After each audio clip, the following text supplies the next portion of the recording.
Bonjour chers élèves, c'est Madame Rana El-Ali et on va apprendre maintenant le français. Bienvenue dans ma classe.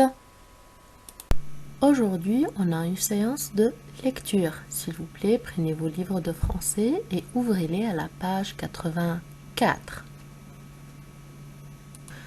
Dans cette période, on va découvrir un texte de lecture. On va dégager ensemble les éléments du paratexte.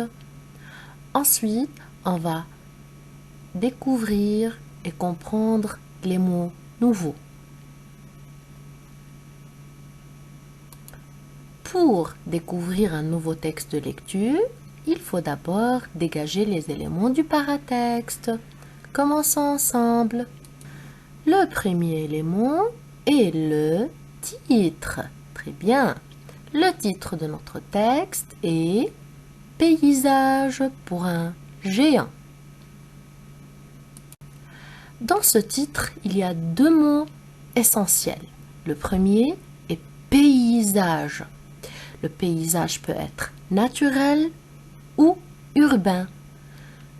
Le paysage d'une ville ou d'un village. Ensuite, le deuxième mot est géant. Le géant est un être énorme. C'est un personnage des contes fictifs et c'est une personne très grande et énorme. Le deuxième élément est le chapeau. Voilà notre chapeau. Sindibad et ses compagnons sont échoués sur une île sans bateau pour repartir. Donc, qui sont les personnages du texte? Sindibad, qui est un personnage très célèbre dans les contes, et ses amis marins. Ça se passe où? En fait, Sindibad et ses amis sont arrivés sur une île. Ils étaient perdus. Ils sont arrivés sur cette île sans bateau, car leur bateau s'est noyé. Où est le dessin? Le voilà, le dessin du texte. On va le décrire ensemble. On va décrire le personnage présent dans cette illustration. Regardez ce personnage. Comment il est? Décrivons-le ensemble. Ce personnage est très grand et très gros. Il a un teint noir. Il a les yeux rouges, ronds, petits et brillants. Il a une très grande bouche avec des dents pointues et tranchantes.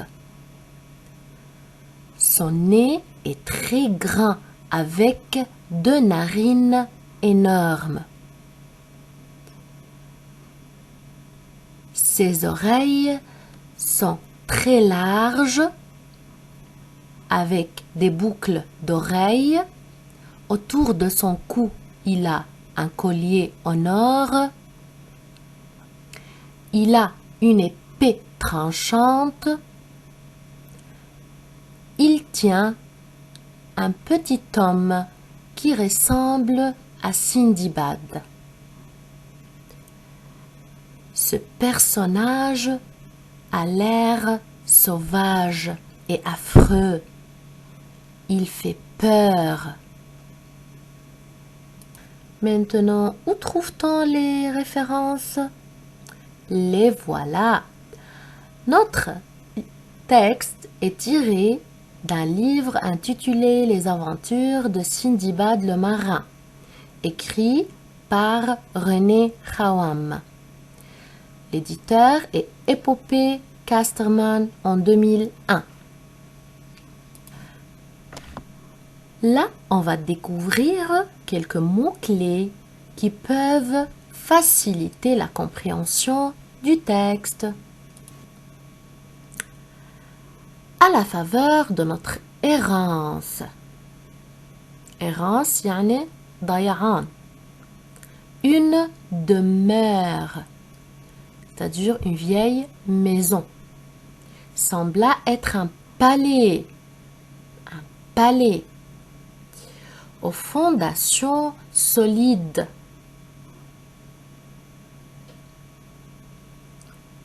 Un édifice grandiose, c'est-à-dire une maison ou un bâtiment.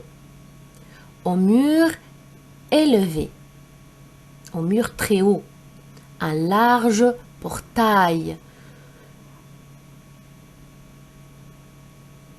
une vaste cour. Le sol était jonché d'ossements, c'est-à-dire la terre était couverte des os.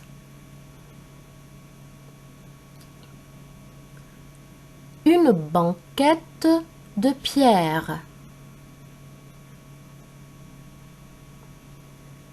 Les lieux étaient déserts, il n'y avait personne. Les personnes étaient fatiguées, elles voulaient s'étendre et prendre un repos.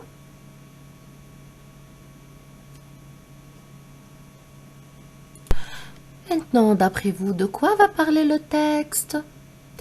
Le texte parle d'un petit homme qui s'appelle Sindibad et qui était perdu avec ses amis sur une île. Sur cette île, il découvre une demeure, une maison qui semble être un palais. Et là, il décrit ce palais-là. النص بيحكي عن رفيقنا سندباد هو ورفقاته البحارة اللي وصلوا على جزيرة لأنه المركب طبعا غرق وهن عم بيكتشفوا هالجزيرة اكتشفوا بيت قديم كتير بس كتير كبير بيشبه القصر وبالجزء الأول من النص كان قاعد عم بيوصف لنا هذا البيت اللي اكتشفه.